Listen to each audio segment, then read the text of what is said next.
Graças a Deus. Boa noite, queridos. A doce paz de Cristo e sua abundante graça. Amém, amados? Queridos, abram suas Bíblias, por favor. Filipenses, capítulo 3, versículo 14. Estão escutando bem? Amém?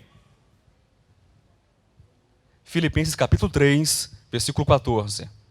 Quem achou, diga amém. Diz assim: prossigo para o alvo, para o prêmio da soberana vocação de Deus em Cristo Jesus. Mais uma vez. Prossigo para o alvo, para o prêmio da soberana vocação de Deus em Cristo Jesus. Amados, a mensagem de hoje, ela nasceu como fruto de uma breve comunhão, de uma conversa que eu tive na semana retrasada com o irmão Márcio. Olha o irmão Márcio, está ali. Estávamos conversando sobre os vencedores. Apocalipse capítulos 2 e 3. Embora a ministração não seja sobre Apocalipse, mas o espírito da mensagem de hoje é sobre o vencedor.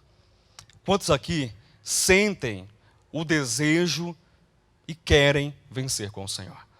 Amém? Todos querem vencer com o Senhor? Graças a Deus. O título da mensagem é 5 marcas de um vencedor. 2 pontos. Como tomar posse de Cristo, do reino e da palavra. Eu vou repetir. 5 marcas de um vencedor. Como tomar posse de Cristo, do reino e da palavra.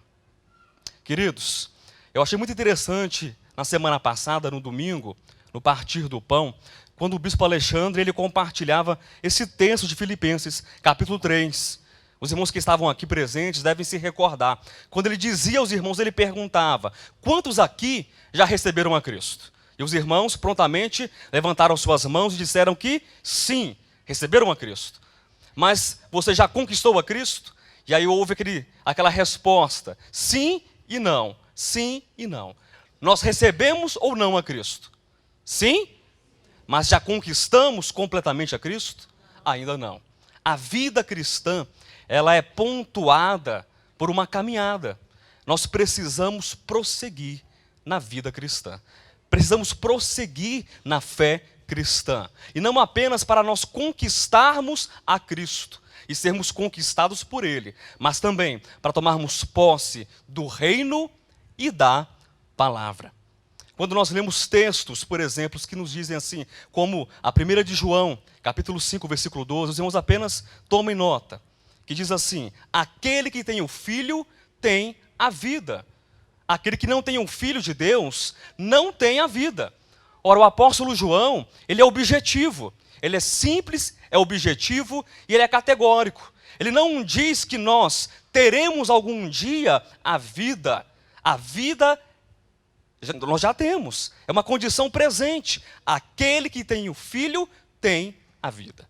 Eu pergunto aos irmãos, quantos aqui já têm o Filho? Amém? Você tem o Filho? Então significa que você tem a vida. E para que ninguém diga, mas que vida é essa, pastor? Pode ser qualquer tipo de vida. No próprio contexto, no versículo 20, João nos esclarece que a vida eterna é Jesus Cristo. Ele é o verdadeiro Deus e a vida eterna. Não é algo que você vai conquistar algum dia nesse texto que João nos escreve. Mas se nós compararmos, todavia, queridos, o texto de João com a primeira carta de Paulo a Timóteo, capítulo 6, versículo 12, é muito interessante essa comparação. Paulo nos diz, Paulo fala a Timóteo, nos seus conselhos, em admoestações a Timóteo, ele fala: Timóteo, combate o bom combate da fé. E o que mais, Paulo, eu devo fazer? Sim, Timóteo, combate o bom combate da fé e toma posse da vida eterna. Ah, não estou entendendo isso aí. Como é assim? Tomar posse da vida eterna? Eu não tenho ou não tenho a vida eterna? Quem tem a vida eterna aqui? Amém. Mas o texto diz, para nós tomarmos posse da vida eterna, para a qual, Timóteo, também foste chamado e de que fizeste a boa confissão perante muitas testemunhas. Perceba uma coisa, meu querido. Os textos de Paulo e de João, em hipótese alguma, são textos equivocados, são textos apócrifos, são textos contraditórios. Muito pelo contrário, eles são complementares entre si. Eles são sinônimos, na verdade, neotestamentária. Sem nenhum prejuízo ao texto que Paulo escreve, nós poderíamos dizer: Timóteo, toma posse de Cristo. Porque, afinal de contas, segundo o apóstolo João, quem é Cristo? Ele é a vida eterna. Então nós temos a vida eterna, mas nós precisamos continuar prosseguindo em direção ao alvo para tomar posse da vida eterna. Perceba isso. A vida eterna é tanto uma condição presente e permanente, mas a vida eterna também é algo que deve ser conquistado e trabalhado em nós. Todos nós temos que ter o nosso coração saturado e envolvido por esta vida, tomando posse de Cristo. Há um outro texto, Mateus capítulo 11, versículo 12, que diz assim: desde os dias de João Batista até agora, o reino dos céus é tomado por esforço, e os que se esforçam se apoderam dele. Os irmãos conhecem muito bem esse texto. E essa igreja, ela se aplica em ensinar, não apenas esse texto, mas outros textos que falam que o reino dos céus, ele está à nossa frente. E deve ser tomado por esforço. Ora, se o reino está à nossa frente, ele é tomado por esforço, o que eu entendo então? Que eu não tenho o reino. Sim ou não? Os irmãos entenderam isso também no texto? O reino, ele é tomado. Eu não tenho ainda este reino. Os que se esforçam se apoderam dele. Quando nós comparamos esse texto de Mateus 11, 12 com Apocalipse capítulo 3, versículo 11, nós temos um entendimento amplo sobre o reino. Cristo diz: eis que venho sem demora. Conserva o que tens, para que ninguém tome a tua coroa. Pastor Josué, mas como isso? Será que isso é uma nova doutrina e falsa doutrina? Não, querido. Nós já estamos no reino. Amém? Quantos podem dizer amém? Nós já estamos no reino.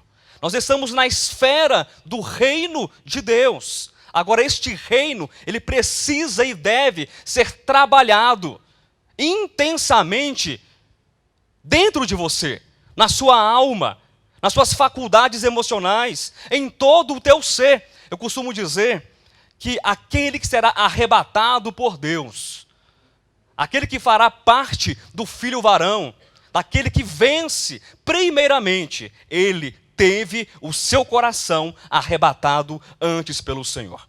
Muitos estão pensando em reinar com Cristo no porvir, no futuro, e está correto isso, este pensamento, mas não esqueça, meu querido, nenhum de nós irá reinar com o Senhor amanhã no porvir, se nós não estivermos reinando hoje sobre o pecado, sobre a carne, sobre o ego. Nós precisamos avançar para o reino, mas tendo o entendimento que o reino já está em nós. O reino é Cristo.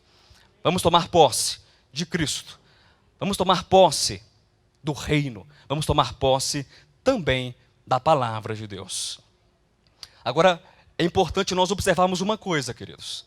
Existe uma luta. Satanás, ele tem se levantado contra o povo de Deus, contra a sua vida. Satanás, ele não quer que você tome posse de Cristo, da vida eterna hoje. Ele não quer que você tome posse do reino hoje, e muito menos da palavra, porque quando eu tomo posse da palavra, entenda isso, em nome do Senhor Jesus Cristo, nós não podemos perceber que a palavra, o reino e Cristo são coisas distintas. Não, quando eu tomo posse da palavra, eu tomo posse de Cristo, e ao tomar posse de Cristo, eu tomo posse também do reino. Quantas vezes já não foi dito aqui pelo pastor Alexandre? O que é o reino? O reino não é algo que está fora de Deus. O reino é Deus. Então tome posse da palavra. Deste modo, você tomará posse do reino e também de Cristo. Mas como eu dizia, existe uma grande luta de Satanás contra a sua igreja. E essa luta está no nosso coração e pelo nosso coração. Quantas não são as vezes que você sente que existe uma batalha dentro de você? Você quer o Senhor Jesus Cristo. Você ama Jesus Cristo, você ama a mensagem do reino, você ama a palavra, você quer muito a Jesus Cristo, mas o seu coração fica lá, naquela batalha, naquele embate, naquele entrave, e o império das trevas disputando no palco do seu coração a sua própria alma, as suas convicções, as suas certezas em Deus, em Cristo, na palavra e no reino. Existe uma luta e você precisa se decidir. Não em relação à salvação eterna, não em relação à condenação, não, nada disso. Mas você precisa decidir. Todos nós, queridos, temos o mesmo potencial. Todos nós temos as mesmas chances. Todos nós temos a mesma fé. Todos nós temos a mesma palavra. Nenhum que está aqui nessa noite recebeu uma parcela maior ou particular de Deus em relação aos elementos que nos fazem vencedor em Cristo Jesus. Todos podemos estar no reino, mas é uma questão de decisão. Você precisa decidir. Talvez se passaram já, na sua experiência de vida, 2 anos, 3, 5, 14 anos que você está aqui neste ministério, e você tem escutado essa palavra, tomar posse de Cristo, tomar posse do reino, tomar posse da própria palavra, e você ainda não tomou, de fato e de verdade, uma decisão. Eu convido os irmãos nessa noite a tomarmos posse da palavra do reino e de Cristo, e tomarmos uma franca decisão. Quem quer ser um vencedor com Cristo? Amém? Portanto, eu quero apresentar aos irmãos 5 marcas de um vencedor. 5 marcas de um vencedor. E eu quero explicar. Eu não disse que são as 5 marcas, pois então eu estaria limitando, mas são 5. Pastor, existem outras marcas? Com certeza. Muitas outras marcas. E onde estão essas marcas? Todas contidas na palavra de Deus. Agora, marcas são referências. Sim ou não? Marcas são sinalizações. E quando nós olhamos para a história do povo de Deus, daqueles que vieram antes de nós, eu pelo menos particularmente me sinto encorajado quando eu vejo que muitos antes de mim passaram por dificuldades, passaram por tribulações, passaram por tentações, mas venceram. Venceram. Receberam a palavra do Senhor e venceram. Você também pode vencer. Às vezes a gente pensa que está tão difícil, que nós não vamos dar conta. A palavra é tão elevada, a cobrança da palavra é tão elevada, mas não esqueça que nós não somos apenas cobrados ou exigidos pela palavra, nós somos convidados pela palavra, porque tudo aquilo que nós necessitamos, toda a capacidade, todo o potencial, tudo está em nós. Você tem o sangue de Jesus, você tem o Espírito Santo, você tem a igreja, todos os elementos necessários para te capacitar e fazer de você um vencedor. Eu quero apresentar uma primeira marca nessa noite. E eu peço em nome de Cristo Jesus, que você preste muita atenção nessa marca. E ao escutar não apenas essa primeira, mas as outras 4 marcas, você escute orando no Espírito, dizendo: Senhor, eu quero essa marca na minha vida. Se eu não tenho essa marca ainda, de vencedor, eu quero. De repente eu tenho, mas essa marca está tão apagada, está tão murcha, tão pequena dentro de mim. Renova, Senhor, restaura essa marca. Abra sua Bíblia, por favor, lá no Antigo Testamento, no primeiro livro das Crônicas, capítulo 4, versículos 9 e 10. Primeiro livro das Crônicas, capítulo 4, versículos 9 e 10. Eu vou procurar correr para render o tempo e conseguir ministrar essas 5 marcas, queridos.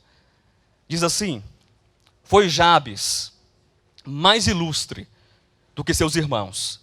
Sua mãe chamou-lhe Jabes, dizendo: porque com dores o dei à luz.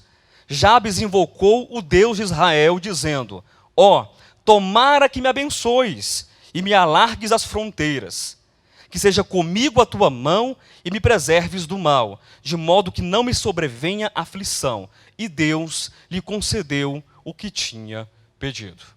Os 9 primeiros capítulos deste livro das Crônicas, o primeiro livro, contém o registro da genealogia das tribos hebreias, queridos. Desde Adão e perpassando aí por vários e vários séculos na história do povo hebreu. São 9 capítulos difíceis, até mesmo cansativos de serem lidos. São muitos nomes que são contidos aqui. E um nome em especial, que é o nome que nós lemos aqui, é o nome de Jabes. E algumas informações são destacadas a respeito de Jabes. Talvez os irmãos nunca tenham ouvido esse nome antes, sobre Jabes. Ora, quem foi Jabes? E a Bíblia diz que Jabes recebeu o seu nome, porque sua mãe o concebeu com fortes dores. A Bíblia também diz que Jabes invocou o nome do Senhor.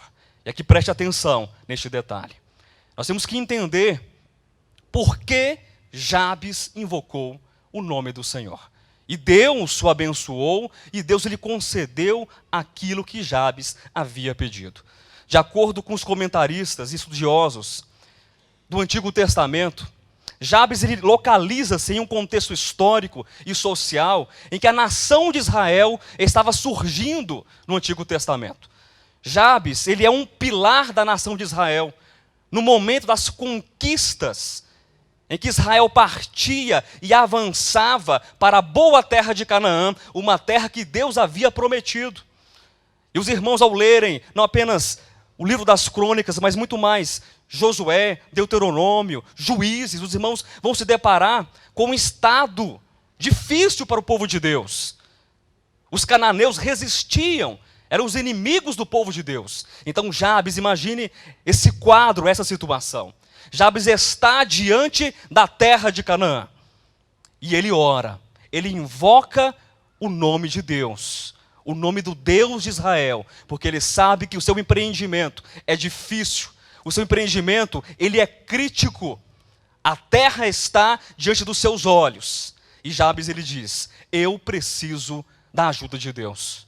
Eu preciso do Senhor, porque sem Deus eu não serei capaz de conquistar a terra, de ter as minhas fronteiras alargadas e multiplicadas.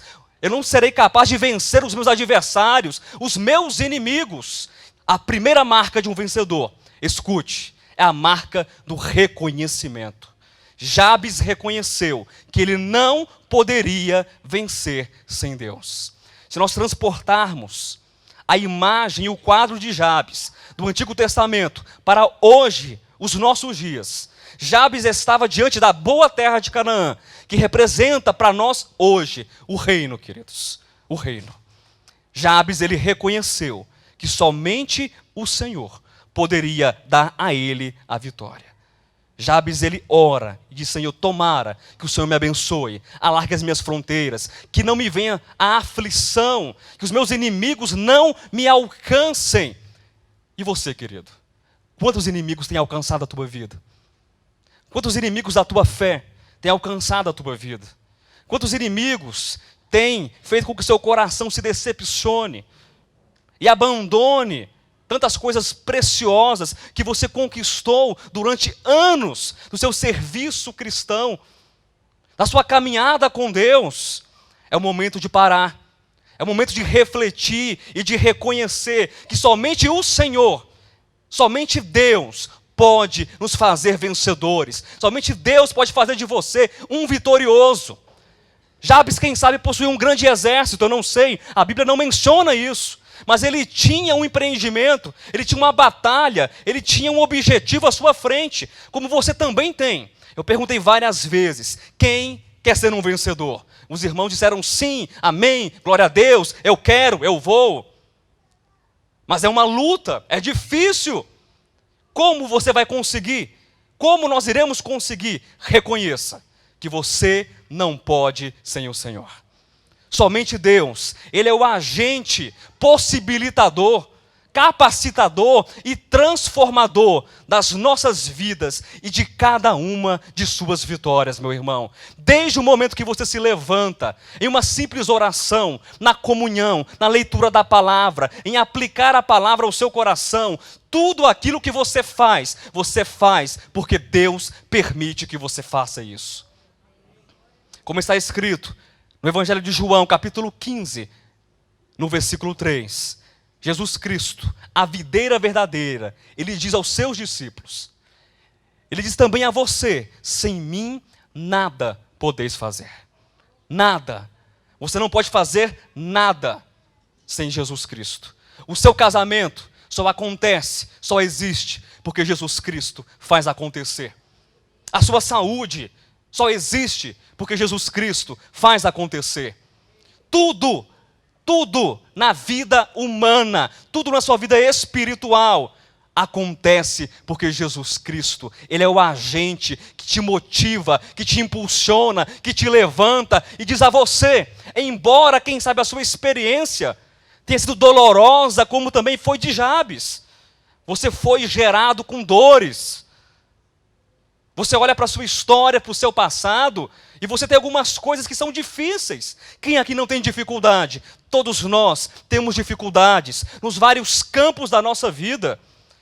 Nós temos problemas, mas faça como Jabes, reconheça. Se eu sou uma pessoa difícil, eu sou um problemático, sim.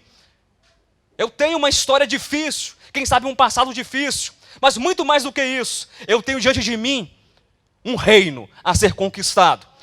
Eu tenho diante de mim uma palavra que me foi dada. E eu não conto com o meu exército. Eu não conto com a força do meu braço. Mas eu conto com Deus vivo de Israel.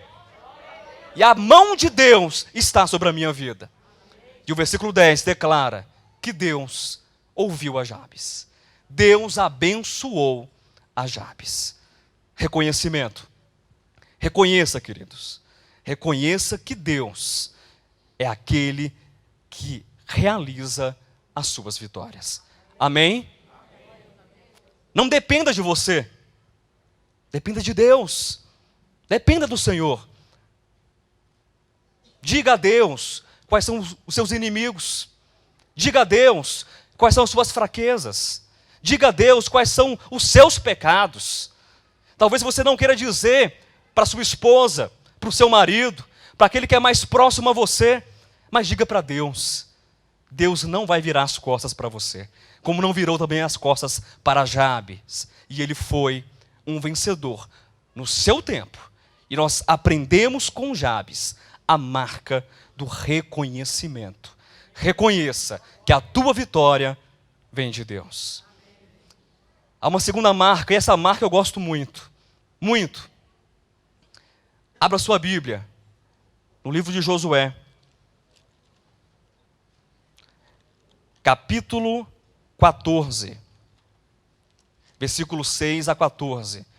Vou me adiantar na leitura, queridos. É uma leitura mais extensa. Josué, capítulo 14, versículo 6 até o versículo 14.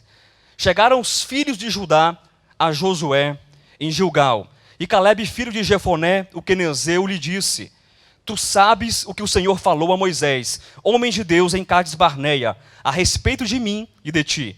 Tinha eu, preste atenção, 40 anos, quando Moisés, servo do Senhor, me enviou de Cádiz Barneia para espiar a terra, e eu lhe relatei como sentia no coração.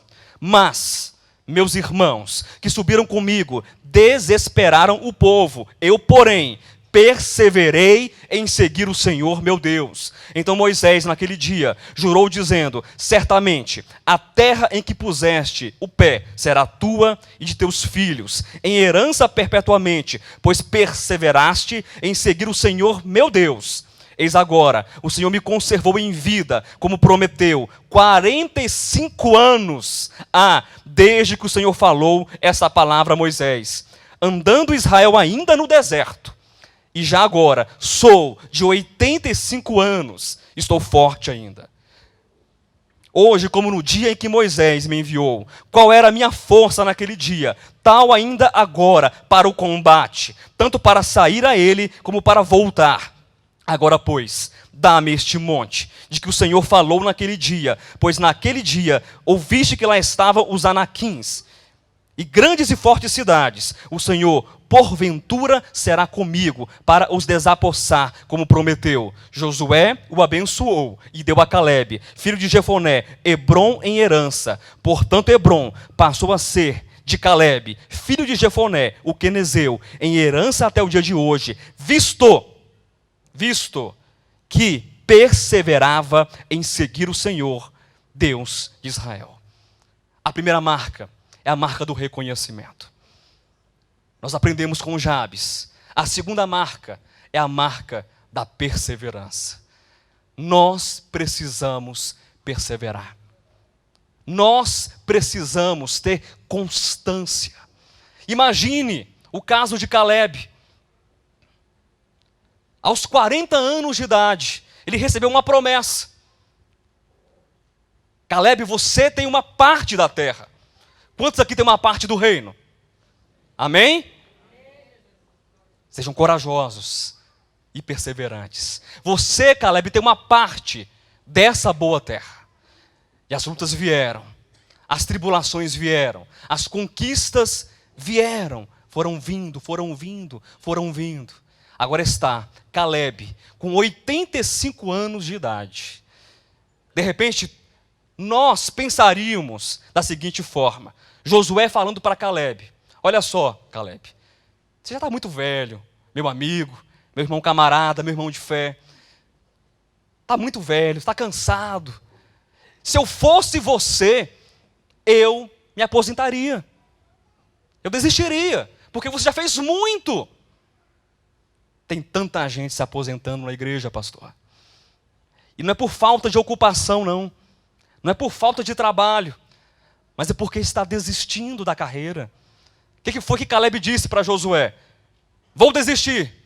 Vou parar. Estou velho, estou cansado. Não. Eu ouvi, Josué, uma palavra. Moisés falou ao meu respeito. E quando eu fui enviado com os espias para olhar a terra de Canaã, eu criei no meu coração, porque Deus disse que esta terra seria dada aos filhos de Israel. E eu criei, eu recebi, eu tomei posse da palavra de Deus no meu coração. E 45 anos se passaram, e a minha força, o meu vigor permanecem os mesmos para sair para a batalha e para voltar da batalha. E eu vou tomar posse da terra que Deus disse que me daria. Eu vou perseverar. E a Bíblia diz que ele lutou e ele conquistou Hebrom, onde vivia Arba, o maior gigante do seu tempo. Será que tem um gigante muito grande na sua frente, meu irmão? Será que tem uma dificuldade imensa na sua frente? Porque nós somos tão fervorosos no início da nossa caminhada cristã.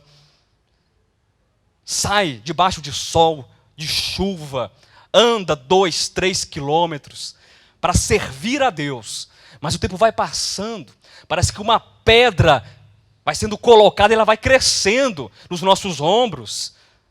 E a gente vai esmorecendo, a gente vai perdendo o gás, vai perdendo o ânimo.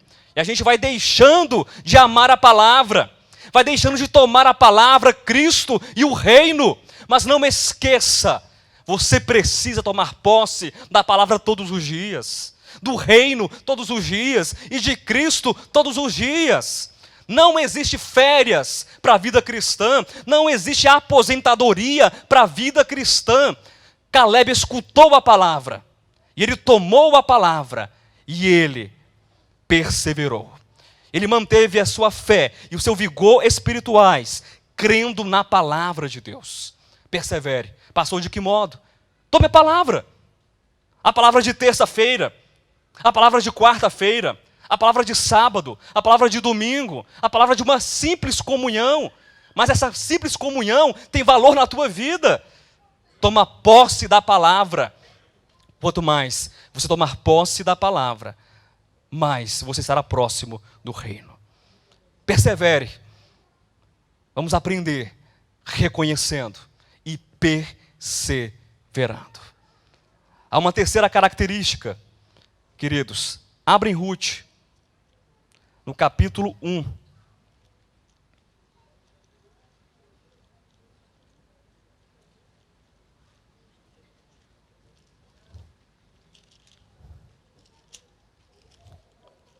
versículos 15, 16 e 17. Quem achou, diga amém. Qual a primeira marca? Reconhecimento. A segunda marca? Perseverança. E a terceira marca? Ruth, capítulo 1, versículo 15 a 17. Disse Noemi: eis que tua cunhada voltou ao seu povo e aos seus deuses. Também tu, volta após a tua cunhada. Disse, porém, Ruth: não me instes para que te deixe e me obrigue a não seguir-te, porque aonde quer que fores, irei eu. Onde quer que pousares, ali pousarei eu. O teu povo é o meu povo, o teu Deus é o meu Deus. Onde quer que morreres, morrerei eu, e aí serei sepultada. Faça-me o Senhor o que bem lhe aprouver, e outra coisa que não seja a morte me separar de ti. Esse texto que nós lemos, ele é muito utilizado em voto de casamento, não é mesmo? Os irmãos utilizam. É um momento de romance. Mas esse texto, ele diz muito mais do que um voto que poderia ser utilizado para um casamento, para um compromisso nupcial. Estava meditando e falando: Senhor, o que podemos aprender com Ruth? Qual é a marca que podemos extrair da vida de Ruth nesse episódio? E Deus colocou no meu coração: visão. Visão. A terceira marca do vencedor. E nós precisamos, queridos, ter essa marca. É a marca da visão. Se você não sabe onde você quer chegar e para onde você vai, se você não vê, você vai ficar no meio do caminho. Não há como chegar no reino se você não tem a visão do reino. Nós só damos valor àquilo que nós enxergamos. E o nosso grande e maior problema é que a gente enxerga muito com os olhos naturais. A gente enxerga muito com o nosso coração natural. E somos tardios, somos vagarosos de enxergar, de crer com o coração espiritual. Eu imagino a situação de Ruth. Os irmãos conhecem toda a história dela. Eu não quero me deter em todos os detalhes, nos pormenores. Ruth, ela se casa com um dos filhos de Noemi. Orfa também se casa com outro filho. E o que acontece na história de Ruth? O seu marido morre. O outro filho de Noemi também morre. E o esposo dela, de Noemi, também morre. Imagine essa situação. Agora, Noemi diante de Orfa e de Ruth, dizendo: eu não tenho o que oferecer mais para vocês. Olha para a minha condição. Uma viúva, não tenho filhos, o que é que eu tenho para te dar? Voltem, minhas filhas, voltem. Voltem para os seus deuses. Voltem para a sua vida antiga. Voltem. Vocês porventura iriam esperar que eu me casasse novamente, tivesse filhos, e depois eu daria esses filhos a vocês? Não vale a pena. Agora eu tenho comigo, queridos, que Ruth, desde o momento que ela teve a oportunidade, e escute isso com muita atenção, ela, moabita, vivia numa terra maldita, num povo maldito, separado de Deus, mas quando ela percebeu a oportunidade, quando se aproximou um judeu perto dela, é esse aí, eu vou tomar posse da oportunidade, vou me casar e vou mudar de vida. Mas não mudar de vida no sentido material, mas numa concepção, numa visão espiritual, porque eu não quero ter mais uma vida amaldiçoada. Eu vou entrar para a família de Deus, eu vou entrar para o povo de Deus, a minha vida vai ser transformada. Ruth foi uma mulher de visão. Você também está na família de Deus, amém? Você está na igreja, no melhor lugar. Não existe melhor lugar do que a igreja. Muitas pessoas, elas ficam preocupadas, e acontecia muito nos tempos antigos, aqueles casamentos por conveniência, casamento por terras, por dotes, por tesouros, para a família ser mais poderosa, mais dinheiro. As pessoas se preocupavam com isso. Alguns ainda se preocupam com o status, com o dinheiro, com a fortuna. Há casamentos assim ainda no mundo. Mas nós não precisamos nos preocupar com essas coisas. Porque Deus nos trouxe para perto dele.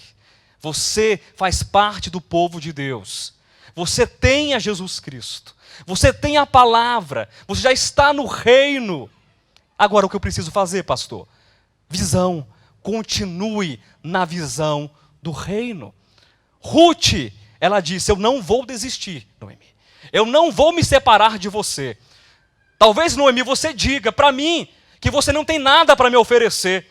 Talvez você diga para mim que a sua vida é vazia, que você não tem nada, mas eu vejo muito além das aparências, Noemi. Eu vejo muito além daquilo que você diz que pode me dar. Eu tenho uma visão espiritual. Eu não vou me apartar do povo de Deus.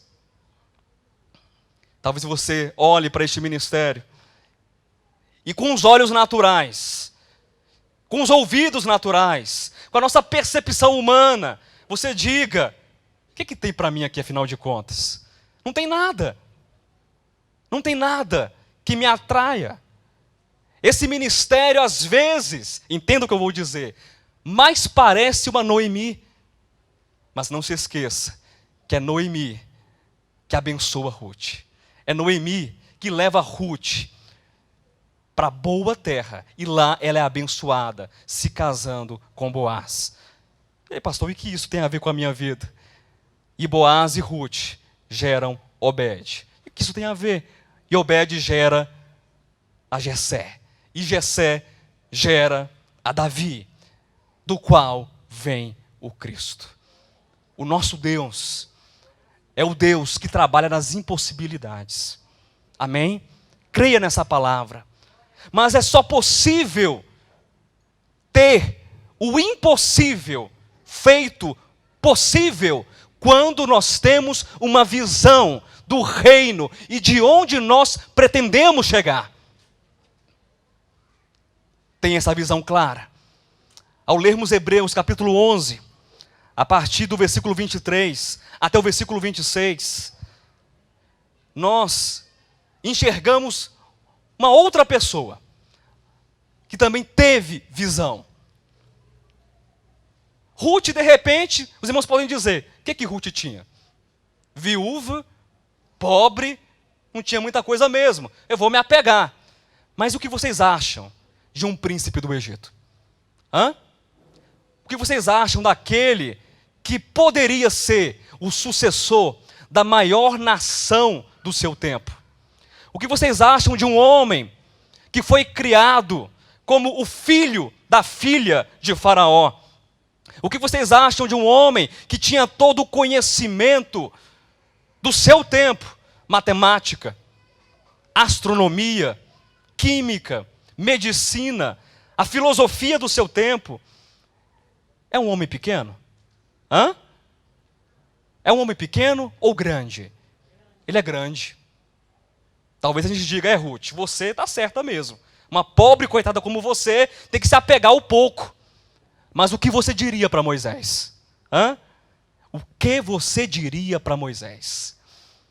Moisés, ele olhou para o Egito. Moisés olhou para os prazeres transitórios do mundo. Moisés olhou para a glória do Egito, para o futuro que ele poderia ter no Egito.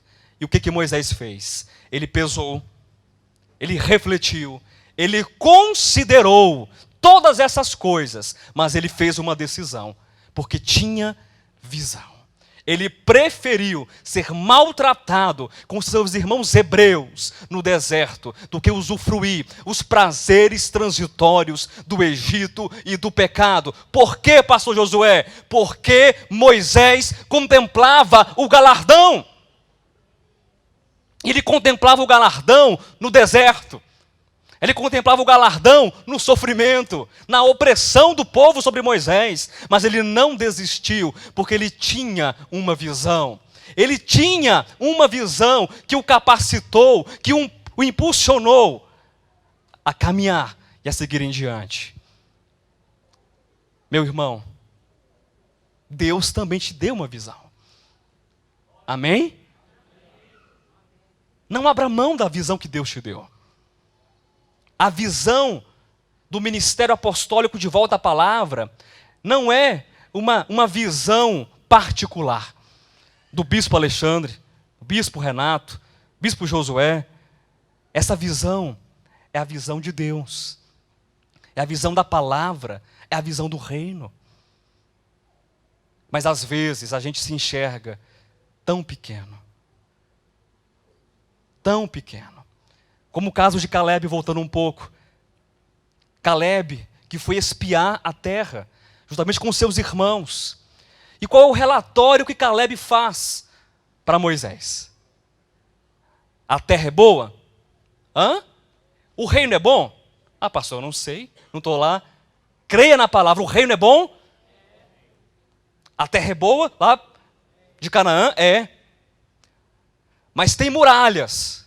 A sua vida tem dificuldade? Tem dificuldade para servir a Deus? Tem. Lá tinha gigantes?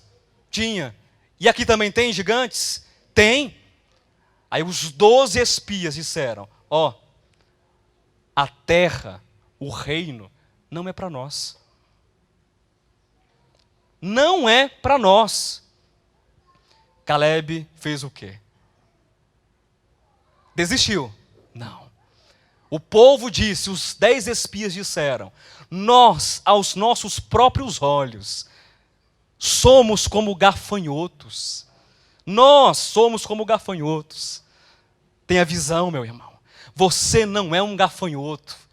Amém?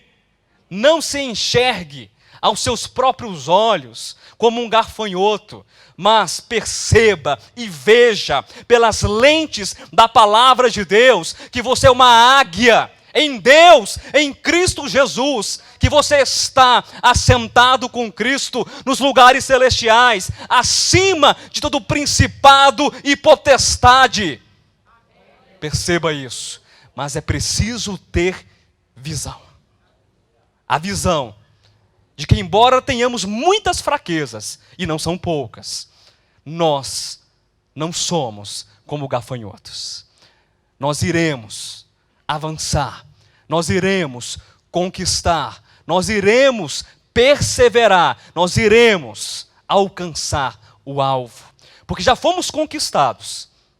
Cristo conquistou a você na cruz do Calvário. Ele pagou por você. Todos os direitos estão reservados para Cristo Jesus. Ele é o seu proprietário. Ele é o seu dono. Amém? Mas agora você tem que dizer, Senhor, eu preciso conquistar a Ti. Eu preciso conquistar o Senhor, tendo uma vida de comunhão, uma vida de dependência, uma vida de entrega, uma vida de reconhecimento, uma vida, Senhor, de perseverança, uma vida de visão espiritual. Não importa, Senhor, o tamanho da tribulação, o tamanho do gigante, eu sei, Senhor, que toda a tribulação, toda a dificuldade será como pão aos meus olhos, e eu irei perseverar, irei comer como pão essa dificuldade, irei conquistar o reino, irei tomar posse do reino. Reconhecimento, perseverança, visão. Quarta marca, quarta característica de um vencedor. Abra sua Bíblia, por favor, em Lucas, capítulo 10, versículos 38 até o versículo 42. Lucas 10, versículo 38 ao 42. Indo eles de caminho, entrou Jesus num povoado. E certa mulher, chamada Marta, hospedou-o na sua casa. Tinha ela uma irmã, chamada Maria, e esta quedava-se, assentada aos pés do Senhor, a ouvir-lhe os ensinamentos. Marta agitava-se de um lado para o outro, ocupada em muitos serviços. Então se aproximou de Jesus e disse: Senhor, não te importas que de que minha irmã tenha deixado que eu fique a servir sozinha? Ordena-lhe, pois, que venha ajudar-me. Respondeu-lhe o Senhor: Marta, Marta, andas inquieta e te preocupas com muitas coisas. Entretanto, pouco é necessário, ou mesmo uma só coisa. Maria, pois, escolheu a boa parte, e esta não lhe será tirada. Há tanto crente Marta, que está preocupado com seus afazeres, está preocupado em servir a Deus. Mas o meu coração é bom, o meu coração é de serviço a Deus. Eu quero fazer alguma coisa, eu quero agir, eu quero ser visto e quero que Deus me veja. E fica ali preocupado em fazer um banquete, e faz aquele banquete, 2, 3 tipos de bolos, 3 tipos de suco, e faz o café, e faz o cappuccino, e faz o café com leite, e faz tantas coisas, e arruma as frutas, porque eu quero que Deus seja bem servido. E Deus olha para você, Deus olha para o seu serviço, e diz assim: para, Marta, para de tantas atividades, uma coisa só lhe basta, uma coisa só lhe é necessária, meu irmão, minha irmã, uma coisa só. O que é, pastor? O que eu tenho que fazer então? O quê? Sente-se aos pés de Jesus Cristo. Quedar-se aos pés de Jesus Cristo significa dizer: Senhor, embora muitas coisas possam ser feitas, muitas coisas possam ser realizadas, Senhor, eu vejo que somente o Senhor me é necessário. Tudo pode ser feito. Você pode fazer o trabalho do mundo inteiro. Você pode ser o maior ativista religioso da face da terra. Você pode fazer coisas extraordinárias. Se você não fizer por Cristo, em Cristo, assentado ouvindo Cristo, você não fez nada. Tem muita gente, queridos, na igreja, que olha assim: puxa, eu quero ser alguém, pastor Alexandre, no ministério.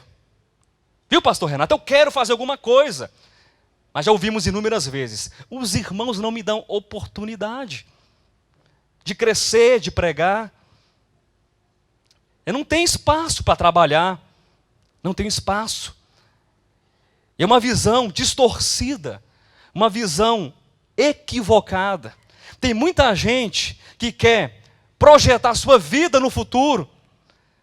Eu quero ser um apóstolo. Amém, se Deus te levantar, você será um apóstolo. Eu quero ser um evangelista. Você será, se Deus o quiser. Eu quero fazer tantas e tantas coisas. Eu quero viajar o mundo, eu quero pregar o evangelho, eu quero... Tá, você fará tudo isso.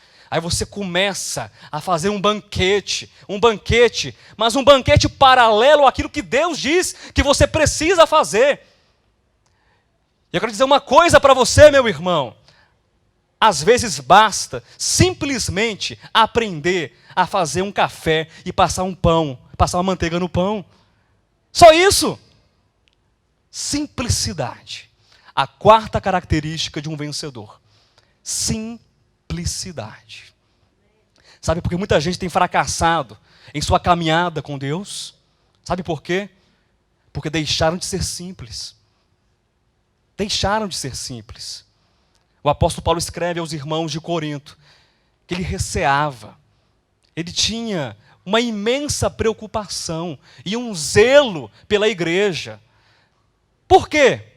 Para que os irmãos não se apartassem da simplicidade e da pureza devidas a Cristo. Seja simples no seu falar.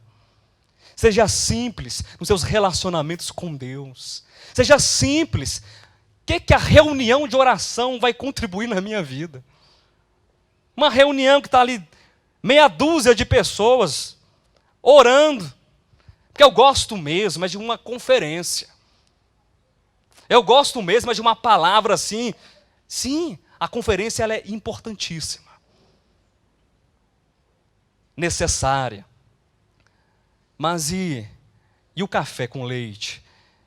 E o pão com margarina? Também não é necessário? Eu sei que Cristo, Ele é muito mais do que isso. O próprio apóstolo Paulo, ele diz aos Colossenses que o Senhor, nele habita toda a plenitude da divindade. Todas as riquezas do universo estão contidas em Deus, estão contidas em Cristo. Estão nele.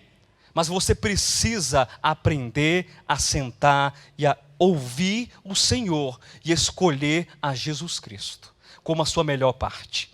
E Cristo diz que Maria escolheu a boa parte. E essa parte vai ser tirada? Não vai ser tirada.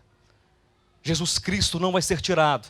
Quando você escolhe a Cristo como seu melhor, como a sua vida, como o motivo da sua existência. Não complique a sua vida. Às vezes a gente fica tão preocupado em resolver nossos problemas. Alguém aqui já esqueceu de respirar? Ou foi programado assim, na escola para respirar?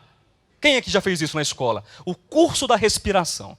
Eu já fiz em uma igreja que eu fiz parte, mas é um outro assunto. Alguém aqui já aprendeu na escola? Primeiro ano, você vai aprender a respirar. Isso é natural? Isso é simples para você, não é? E Cristo? Tem que ser simples também. Natural. Natural. Sente-se aos pés de Jesus Cristo. Valorize a comunhão. Valorize os pequenos irmãos da igreja. Aqueles que de repente você olha e fala assim: o que esse irmão pode contribuir na minha vida? O que esse irmão pode fazer por mim? Talvez ele faça muito mais por você do que você possa fazer por ele. Talvez um abraço desse irmão, que é Cristo, te abraçando, possa te dar muito mais do que muita coisa que o mundo jamais será capaz de oferecer a você. Não perca a simplicidade da comunhão. Não perca a simplicidade da palavra, do desfrute da igreja. Não perca a pureza de Cristo. Não misture uma série de conceitos, de coisas a Cristo, porque Cristo é simples e puro. E você precisa igualmente ser simples e puro, porque o pão de Cristo, que é a igreja de Cristo, não tem fermento. Seja simples, meu querido irmão. Reconhecimento. Diga reconhecimento. Perseverança. Visão. Simplicidade. E agora eu apresento a última marca de um vencedor. E essa marca é a marca que vai governar todas as demais marcas. Tudo que foi dito aqui, que pode ser dito um outro dia, que os irmãos já aprenderam, já escutaram e vão continuar a aprender e a escutar. Pastor, afinal de contas, qual é então a quinta marca de um vencedor? E essa você precisa ter acima de todas as marcas, em sobreexcelência, em um lugar de destaque no teu coração. Filipenses, capítulo 3, eu encerro com essa marca. Filipenses capítulo 3, versículo 8. A quinta marca de um vencedor, que nos possibilita tomar posse de Cristo, do reino e da palavra. Acharam, queridos? Sim, deveras considero tudo como perda, por causa da sublimidade do conhecimento de Cristo Jesus, meu Senhor. Veja o que o apóstolo Paulo escreve: por amor do qual perdi todas as coisas e as considero como refúgio para ganhar a Cristo. Reconhecimento, sim. Perseverança, também. Visão, sim, é claro. Simplicidade é necessária. Mas a quinta marca é a marca do amor. Você precisa amar a Jesus Cristo. Porque o amor, meu irmão, é o amor como natureza. É o amor como essência, o próprio Deus em nós, como vida, que vai fazer você vencer todos os obstáculos da sua vida. É o amor. Quem ama não esquece. Quem ama não abandona. Quem ama não desiste. Quem ama reconhece. Quem ama persevera. Quem ama tem visão. Quem ama é simples no seu coração, porque ele enxerga a Cristo como seu alvo, como seu objetivo, como seu grande prêmio, não de salvação, mas de uma conquista pessoal, individual, diária. Eu preciso de Cristo. E por que, Paulo, você precisa de Cristo? Por que você abandonou tudo, Paulo? Por quê? O que é que você ganhou? Perseguições, foi o que eu ganhei. E o que mais que você ganhou, apóstolo Paulo? Inimigos, foi o que eu ganhei. E o que mais, Paulo? Tribulações. E o que mais, Paulo? Dificuldades, fome, nudez, naufrágios, açoites. E o que você ganhou, Paulo? Eu coloco todas essas coisas numa balança. Tudo aquilo que eu sofri. E do outro lado da balança, eu coloco apenas uma coisa. Eu ganhei a Cristo. Eu ganhei a Cristo, e por amor a Cristo, e tão somente de Cristo, eu vou continuar. Um vencedor não pode abrir mão de nenhuma dessas marcas. Não pode abrir mão da marca do amor. Precisamos amar o Senhor acima de todas as coisas, estando convictos de que Jesus Cristo, Ele é a nossa maior e melhor conquista. Ame a Cristo, querido. Ame a Cristo. Até que ponto, pastor? Até o ponto da sua vida ser exigida por Ele. Ame a Cristo. E se pedir a minha vida, entregue por amor ao Senhor. Por amor, nós somos capazes. Nós somos capazes. Quantos aqui não seriam capazes de entregar sua própria vida pelo seu filho, pela sua esposa, pelo seu marido? Não seriam capazes? Não seriam capazes? Hã? Você seria capaz de entregar sua vida pelo marido, pela esposa, pelo filho? Amém? Mas a Bíblia também diz que aquele que ama a sua esposa, o seu pai, seus filhos, suas irmãs, não importa, mais do que a mim, diz o Senhor, não é digno de mim. O apóstolo Paulo, ele entendeu, ele enxergou que nada é capaz de ser comparado com o amor de Cristo, com aquilo que nós recebemos de Cristo. O apóstolo Paulo foi um homem extraordinário, um homem grande no seu tempo, um cosmopolita, alguém que andava tanto no mundo grego, no mundo hebreu, e ele caminhava perfeitamente em dois mundos. Um exegeta, um hermeneuta, um doutor da lei, um homem que teve um bom nascimento, que muito provavelmente ele adquiriu a sua cidadania romana, porque o seu pai ou era rico ou prestou um grande serviço para o Império Romano. Era alguém extraordinário no seu tempo. Mas ele disse: eu perco, eu abandono, eu abro mão de todas as coisas. Eu considero todas as coisas como refúgio, por amor de Cristo. Às vezes nós não somos capazes de abrir mão da televisão, da internet. Nós não somos capazes de abrir mão do nosso tempo para ganhar dinheiro. Nós não somos capazes de abrir mão dos nossos gostos pessoais. Nós não somos capazes de abrir mão do nosso coração que não perdoa, que não abre mão, que não reconhece. Como se do outro lado da balança houvesse alguma coisa sem importância, houvesse uma coisinha de nada. Queridos, estou falando de Cristo Jesus, o melhor e maior tesouro do universo inteiro, incomparável, imensurável. Abra mão de todas as coisas por Cristo Jesus, porque certamente vale a pena. Vale a pena. A quinta marca de um vencedor é o amor. Eu espero que todos nós sejamos conquistados, amarrados, algemados a essa marca.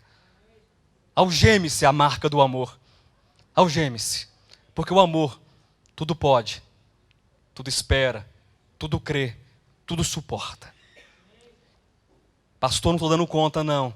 Essa história de reino é boa, mas é difícil. Espera. Creia. Creia. Em nome de quê? Do amor. Do amor. De um amor que foi revelado por ti na cruz do Calvário. Sendo ele sem defeito. Sendo ele completamente justo. Não merecedor das tuas culpas. Não merecedor dos teus pecados, das tuas transgressões, mas ele foi moído no teu lugar, no meu lugar. Porventura não nos daria o Pai todas as coisas? Porque ele já nos deu a Cristo. Aquele que entregou o seu próprio Filho por você. Tem uma resposta em relação ao Senhor. Tem uma resposta. Amor é a resposta. Primeira marca, reconhecimento. Segunda marca, perseverança. Terceira marca, visão. Quarta marca, simplicidade. E a quinta marca é a marca do amor. Mas tudo isso que foi dito nessa noite, queridos, eu vou encerrar com este último comentário. Tudo que foi dito, essas 5 marcas, elas só serão possíveis para que nós tomemos posse de Cristo, do reino e da palavra, se nós tivermos também o princípio régio do vencedor. E afinal, pastor Alexandre, qual é o princípio régio do vencedor? O princípio de ouro, sabe qual é? Vencer a si mesmo. Vença a si mesmo. A nossa luta não é contra a carne, não é contra o sangue, não é contra os principados e potestades. É porque o meu problema é o meu marido. O meu problema é a minha esposa. O meu problema são os pastores. O meu problema é o irmão. O meu problema é fulano. O meu problema é o meu trabalho. O meu problema é a minha saúde. O meu problema é isso, aquilo, outro, aquilo. Vença a você mesmo. O seu ego, a sua carne, a sua natureza, os seus conceitos, os seus preconceitos, a sua formação, a sua criação. Vença a si mesmo em Cristo Jesus, meu irmão. Toma posse do reino, da palavra e de Cristo. Toma posse, vencendo a você mesmo. A partir do momento que você reconhecer, que você entender que você precisa ser vencido, o seu casamento não será o obstáculo para o reino. O seu casamento não será o obstáculo para o desfrute da palavra. Os irmãos da igreja, não importa o que te fizeram ou deixaram de fazer, se te ofenderam, se te cumprimentaram ou não, nenhum dos irmãos será o obstáculo, porque você precisa enxergar a si mesmo como o maior obstáculo para o reino dos céus. E se você enxerga a si mesmo, o seu coração, como obstáculo, e diz: Senhor, eu quero vencer a mim mesmo. Não pela minha força natural, mas pela capacidade do Espírito, pela força do Espírito, pela fé no Espírito, pela palavra de Deus, a sua vida vai mudar. E isso não é promessa de pregador, não. Não. É o que a palavra de Deus diz. A tua vida vai mudar. Esse é o princípio régio do vencedor. Vencer a si mesmo. Amém, queridos? Que Jesus Cristo possa continuar ministrando ao teu coração essa mensagem que não foi iniciada hoje. Ela foi iniciada há 14 anos atrás. E nós iremos continuar por mais 14, mais 14, mais 14, não sei quanto tempo, Deus é quem sabe. Talvez eu não esteja aqui amanhã, não esteja vivo, não esteja aqui, mas nós vamos continuar sendo vencedores e conquistando aquilo para o qual nós já fomos conquistados. Aplauda o Senhor Jesus Cristo nessa noite, porque Ele é merecedor. Jesus Cristo é o Senhor.